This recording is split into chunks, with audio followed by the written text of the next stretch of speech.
What's the first thing that comes to mind when you hear the name Kim Kardashian? Is it plastic? Is it wealth? Is it comebacks? Kim Kardashian? Well, In the video she gets cum on her back, I think. Is it acting? I don't think it's acting. I don't think anyone thinks of acting when they hear the name Kim K, except for some unholy reason, writer-director Ryan Murphy of Glee and American Horror Story fame, who worked with her on the 12th season of AHS and realized he really wanted to continue working with her. Fast forward to now, All's Fair, created and written by Ryan Murphy, debuts on Hulu and Disney Plus and opens to a rating of 0% on Rotten Tomatoes and some very visceral words from critics. Now, regardless of how bad the show is, one thing is crystal clear. Kim cannot act to save her life. All's Fair follows Kim Kardashian as Allura Grant, a rich, successful divorce attorney who's created a powerful women-exclusive law firm with two of her friends. She navigates legal and personal battles as she defends her women clients from their evil men husbands while going through a divorce herself. So far, only the first 3 episodes of All's Fair have been released, and they were enough to have critics retching. And after suffering through these episodes, I get it, for the most part. All's Fair is fundamentally broken on a pure thematic level. It's this super pro-women, anti-men power fantasy, written almost entirely by men, might I add, that mutates the concept of feminism down to a disgusting amalgamation of girl boss moments dressed in layers of materialism and consumerism. It tries to pander to women in the most ignorant way, in the same way that Hollywood often tries to pander to diversity of race, gender, and sexuality. It boils down this identity into a marketable section of audience, looking at it as dollar signs that it can appease. It tries to make them feel heard in the most superficial way possible, thereby actually alienating them, because they see how one-dimensional their on-screen representation is. Token diversity, in a sense. In the words of Time's Judy Berman, it's possible to pander so hard to your target audience, you wind up insulting them instead. Even more surprisingly, the show does this even though it lists amongst its executive producers Kim K herself, and Glenn Close, Sarah Paulson, Naomi Watts, Niecy Nash, and more. So while it may be written mostly by men, there is plenty of overview by these very successful women actresses who seem to have had no issue with the show's style and tone.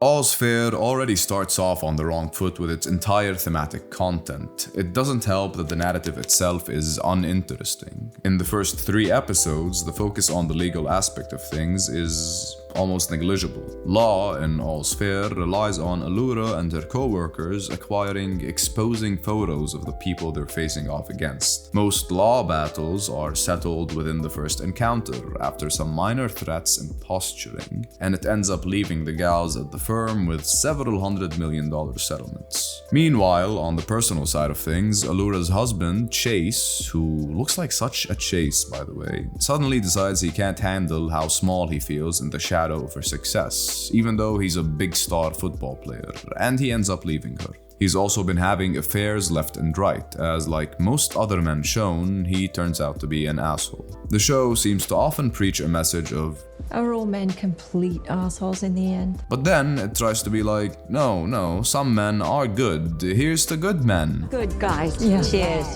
to the good guys. Good guys. But then its characters either mistreat the good men or show them that their only goodness comes from basically not having a personality at all. The dialogue, too, is mostly ass, with some very awkwardly poetic sentences here and there, Always knew this exact moment would darken my doorstep. combined with some very superficial, out-of-touch quips and insults, My flight was turbulent and so is my mood. and just overall silly exposition. I'm gonna kill him. No, I'm gonna destroy him. Wait, what? All I asked you was what you did this weekend. The show's drama is also very reliant on overdone tropes and stereotypes, and is very soap opera. You know, people randomly and suddenly committing suicide, people revealing they're pregnant in dramatic fashion, women having crazy moments where they throw acid in people's faces. That type of stuff. All these terrible narrative aspects are presented within a visually pleasing presentation. The show looks sleek, with interesting sets and a basic yet distinctive style of cinematography and coloring. But it's just overdone. It's all too clean, and it doesn't help that most actors and actresses on screen look so unreal themselves. Like there was some plastic surgery barrier of entry to get cast on this show. And the clothing, it often looks so absolutely alien. Maybe I'm too poor to understand real fashion, but I genuinely think so many of these outfits are so outlandishly awful. Look at what Kim was wearing during one of the show's most intense legal battles. We only see the full fit in the scene afterwards because she was sitting down during that dramatic legal battle, but like, what? Is this how you present yourself as a serious lawyer at a serious legal junction? Establishing dominance by mooning your opponents? The acting in general also adds to this sense of artificialness, sense of fakeness. We've already established that Kim isn't an actress, that much is clear. Naomi Watts, Glenn Close, Niecy Nash, and Sarah Paulson, who are decent actresses in their own right, are burdened with dialogue and situations that are usually too difficult to manage. I think that often they get the job done passably, because there's only so much you can do to act well when the material is this bad. However, I think that the show's general presentation and Kim's general presence in any scene ends up detracting greatly from the acting of everyone around her. Now, I'm not just insulting Kim for the sake of insulting Kim, but she genuinely has zero charisma, absolutely no screen presence whatsoever. It's actually the exact opposite. Her woodenness serves like a black hole that sucks the charisma from everyone around her. The other established actresses need to kind of be overly exaggeratory to make up for her own stillness, and yet it still backfires because then the discrepancy in acting is so palpable that it ruins immersion entirely. Just look at this scene of Allura reacting to an actual suicide and how it paints all the other actresses. The acting basically feels like this weird game of ping pong, where every time you hit the ball, instead of the person opposite you hitting it back, they just let it slam them in the face, repeatedly. Despite the way that critics bashed the show, its reception from audiences has been actually strange. Some people like it because they like Kim K. Others, with a bit more self-awareness, realize it's bad, but they still like it in a so awful it's good type of way, enjoying the crap like it's a breath of fresh air. Kim has actually posted some pictures on Instagram highlighting people's reception.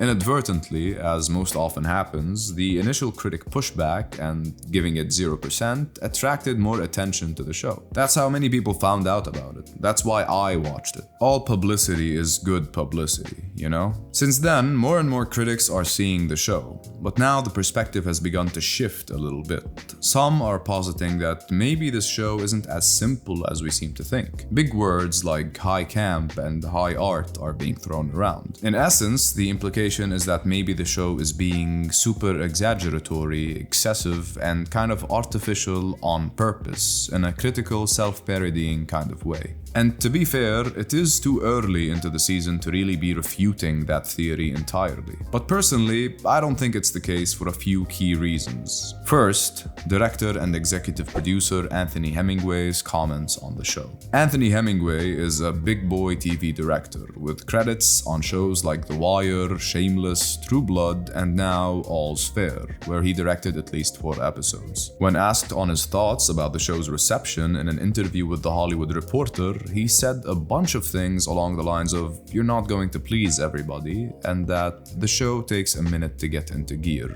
The way Hemmingway talks about the show makes little implication, in my opinion, that the show is much more than meets the eye. He says a few things that the expectation of a legal drama wasn't fully what the show was meant to be. It feels like he almost alludes that the show could be more, and yet the way he addresses plot points and general questions about the narrative at large makes it seem like it's just going to be more of the same. Not that the whole thing is some highbrow subversion. Most damningly, however, are his comments at the end of the interview. Also, I would say to audiences, don't come at it with such a critical or literal frame of mind. It strikes a different tone, and it will evolve over time. It will get more human. Something that was important to Ryan was was fulfilling fantasies. He was wanting people to see what they may not be able to obtain, but can escape into and live out through an entertainment space. He wanted to give some wish fulfillment and light to this world. Now, I don't know about you, but to me this whole wish fulfillment statement feels like an active endorsement of the show's lavish, over-the-top, glossy, wealth-porny, consumerist ways. If it's meant to be some form of parody, would it be described as wish fulfillment? Another reason why I don't buy this whole theory is because, and bear with me here,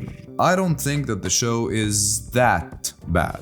Don't get me wrong, it is absolutely awful, but it isn't 0% awful. Despite the negative reception, I really didn't find it an entirely unwatchable train wreck. I mean, sure, I disagree with its themes and its style on a fundamental level, and I hate the story and so much more. But the show does at least have a distinctive style to it, which separates it from common slop. The dialogue, though tacky and overbearing, can have its charm in some moments when the actresses really click together. What I'm saying is, it's definitely bad, but it has a few little saving graces that would make it like a 2 or a 3 out of 10. I think for something to be a 0, it would need to really have absolutely nothing going for it. And I think that because it's not 0% bad, then that means it's not a parody. Basically, this show feels like it actually tried to do something and failed. It doesn't feel like it intended to come off bad, but rather that was an unfortunate result. If I thought it was truly 0% bad, I would have had more reason to believe that it's like an exaggerated, high camp, high art parody, because then I would think, there's no way people would let this shit slide, it has to be intentional. But no, it seems to me like this is just a show that was incompetent in its execution.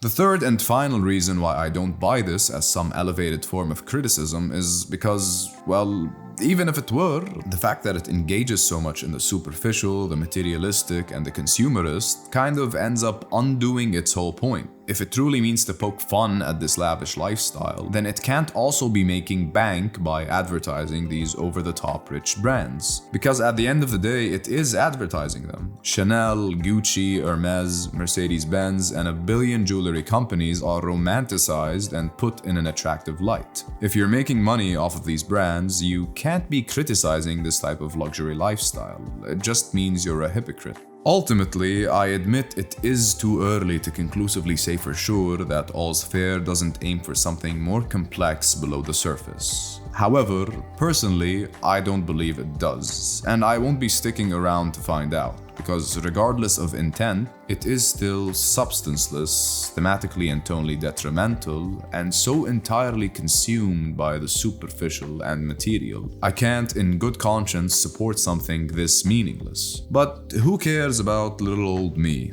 Episode 4 doesn't drop until Tuesday, but the show has already shot up in viewership. All's Fair has had the most watched premiere among Hulu original scripted shows in the past 3 years, around 3.2 million in 3 days. Which goes to show that truly all publicity is good publicity, and that the state of the world is overcome with superficial consumption, blah blah blah, capitalism, blah blah blah, we live in a society. You get my point, maybe. Or maybe I have no point at all and I'm just some dumb YouTuber trying to farm views. Who knows? But anyways, let me know what you think of All's Fair. Is this truly some elevated form of art beyond my meager, minuscule comprehension? Or is it just straight ass? Let's talk about it, and thanks for watching. Goodbye.